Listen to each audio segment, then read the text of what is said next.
Musique, garde à vous.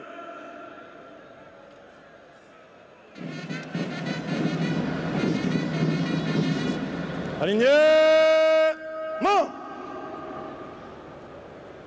Gardez-vous. Au centre. Présentez armes. Excellence, Monsieur le Président de la République démocratique du Congo, chef de l'État, commandant suprême des forces armées et de la police nationale congolaise, puis-je continuer à vos ordres. Armes! Tirez! Repos. Musique, garde à vous.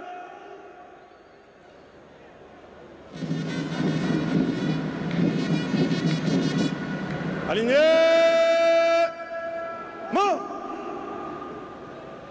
Gardez-vous.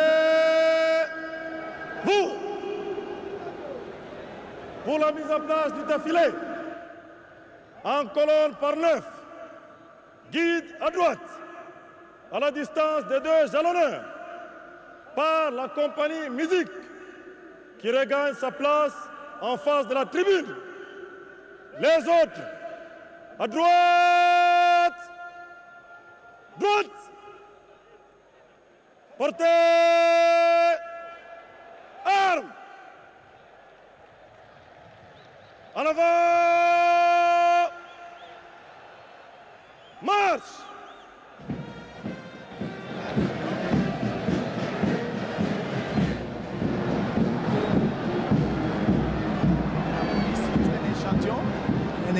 Vous allez voir que lorsque ces blocs avancent, ils ne viennent pas au même rythme parce qu'il y a des jalonneurs, donc des souffleurs, qui vont donner le dernier pas quand ils arrivent au niveau de la tribune d'honneur. Donc on a jalonné des souffleurs. Vous allez voir qu'ils viennent avec une autre marche, mais lorsqu'ils vont arriver devant la tribune, et c'est là où il y a des jalonneurs qui vont donner l'alerte pour donner ce qu'on appelle le pas de loi.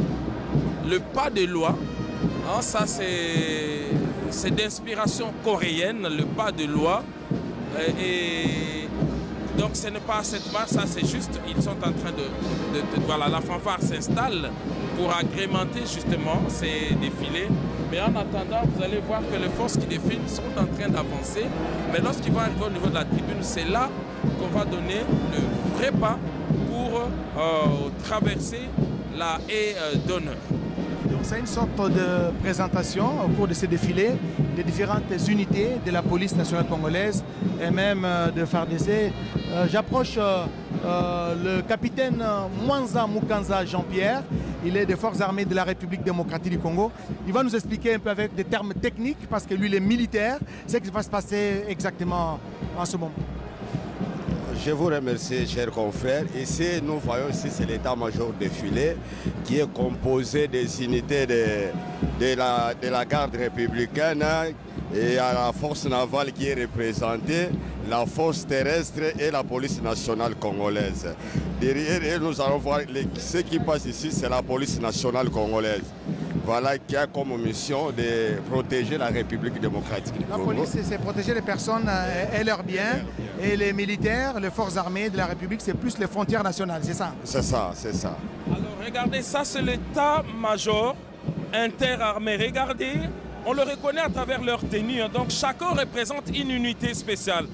Donc lorsqu'on regarde au niveau il y a les commandants des opérations, il est en même temps commandant des opérations du 18e régiment de la garde républicaine. Le colonel Munga. Le colonel Munga, il est diplômé d'études et stratégies du CHES, défense. L'école des hautes études militaires et des stratégies. Voilà, là, il fait passer l'état-major interarmé, parce qu'il a un échantillon de chaque corps de FARDC. Vous voyez qu'après lui, c'est des paracommandos. C'est la force terrestre. C'est le colonel Makel Ansolameso, oui. Derrière lui, il y a 3 autres unités. Alors, ils sont bien habillés, ces éléments de la police nationale congolaise. Regardez, il y a plusieurs fanions. Et donc, chaque fanion représente l'unité, une unité précise qui a une mission précise. Et donc, au niveau de la police nationale, il y a également plusieurs. Regardez chaque fanion. Et donc, il y a la police territoriale, la police criminelle, il y a plusieurs. Et donc, ici, on a pris. Et lorsqu'ils arrivent, regardez le pas de. On appelle ça l'inspiration coréenne. L'inspiration coréenne, les pas de loi. Et donc ils arrivent, ils traversent la haie avec des... C'est les jalonneurs qui est au tout début, qui donnent cette consigne. Et la police nationale congolaise est dirigée par le commissaire général Alonga Boni Benjamin. Voilà. Alors regardez, ils vont changer de rythme quand ils arrivent là. Vers l'avant maintenant. Arme vers l'avant. Je viens de voir les fanions de l'heure. Donc il y a arme en avant, l'ENI, qui est une division exactement. Alors, la brave dame que vous voyez derrière. C'est là, le commissaire supérieur. Mimi supérieur Mimi Dikela. Collègue de promotion, bon ça c'est une anecdote.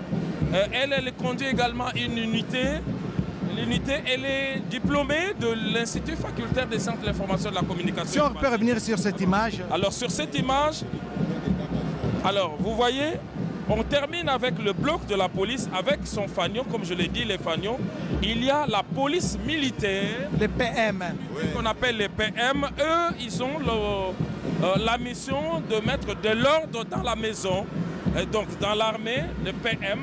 Ils sont chargés d'arrêter des militaires, des inciviques. Parce que, la tenue, il y a des normes à respecter. Est-ce que lorsqu'on est en tenue militaire, il y a eu des attitudes à prendre?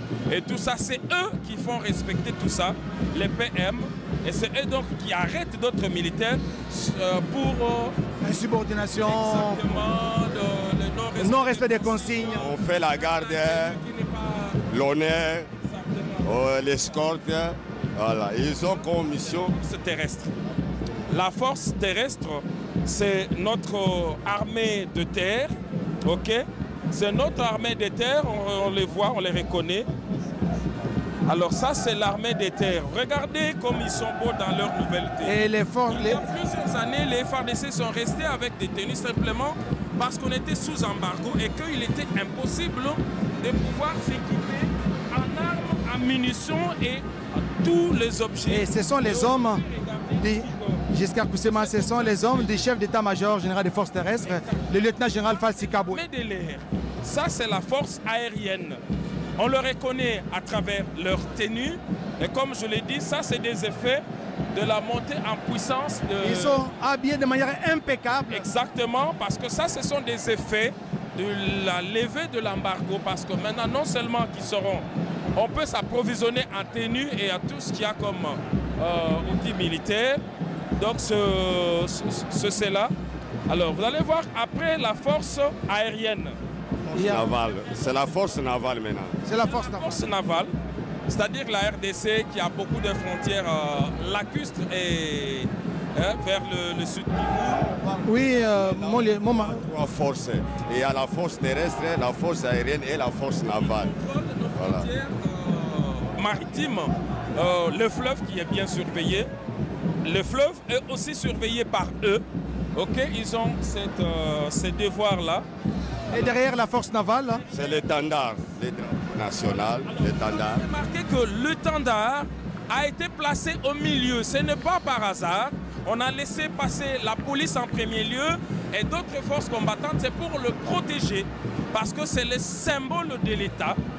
Voilà, l'étendard est là. Voilà. Le commandant suprême est en train de la République s'est levé. De saluer les unités qui sont en train de défiler. Il doit saluer les drapeaux. Ok, il doit saluer les drapeaux. C'est le seul moment où le président de la République s'élève. On a vu donc l'étendard est protégé. On a laissé passer en premier lieu des forces. Et puis l'étendard qui est protégé par toutes ces unités telles qu'elles ont été présentées. Vous avez vu que même le chef de l'État a repris sa place assise. Alors maintenant, nous c'est le tour. Là, c'est quelle force maintenant? Le PMF maintenant. les femmes. Les personnes féminines parmi les militaires. De dames, de vaillantes dames, il y en a une. Il y en a. Et à nos côtés, hein, de la CIFA, de la presse militaire, elle c'est Mutoba Moulamba Mami. Vous êtes preneur de vue ou comment? Au sein de la CIFA. Je suis journaliste au sein de la force. Merci, on revient à vous. Les paracommandos, la force aérienne. Exact. Alors, les commandos, les paras, ils relèvent de la force terrestre, mais ce sont des paras, ils sont formés. Ce sont les paracommandos. Ils peuvent être déployés dans n'importe quel site par hélicoptère, par avion. Ils sont bien équipés et bien habillés. Comme je le disais, la montée en puissance de FARDC, c'est aussi le résultat de cette levée d'embargo. Giscard, nous avons un spécialiste de l'armée ici. La mission spécifique des paracommandos, vous êtes de la garde républicaine. Vous êtes de la garde républicaine. Exactement, la garde républicaine, cette unité qui est chargée de la protection du président de la République, de sa famille, de ses invités et même des institutions. Ce sont des unités au sein de la garde républicaine. Il y a également plusieurs unités. Là, c'est leur porte-étendard. On les voit, regardez leur rythme. Et nous appelons à Kinshasa souvent un RDC des JR. Ils sont, eux, c'est vraiment des habitués. Eux, c'est des habitués. Toutes les fois, lorsque vous allez à leur quartier général, vous allez voir qu'il y a des entraînements à tout moment. Ils sont en train de crier. C'est quoi le sens de ces cris? Il faut signaler aussi qu'il y a des spécialités ici. Nous avons entre autres l'infanterie spéciale. Il y a aussi les forces spéciales ici représentées par un bataillon de la brigade spéciale d'intervention rapide. Et on a aussi d'autres unités comme la cavalerie. Je ne sais pas si ça va passer ici. C'est ça qu'on avait vu sous les chevaux. Non, justement, pour des raisons. Effectivement, au sein de la garde républicaine, il y a plusieurs unités. Vous allez voir en dernier lieu les forces spéciales.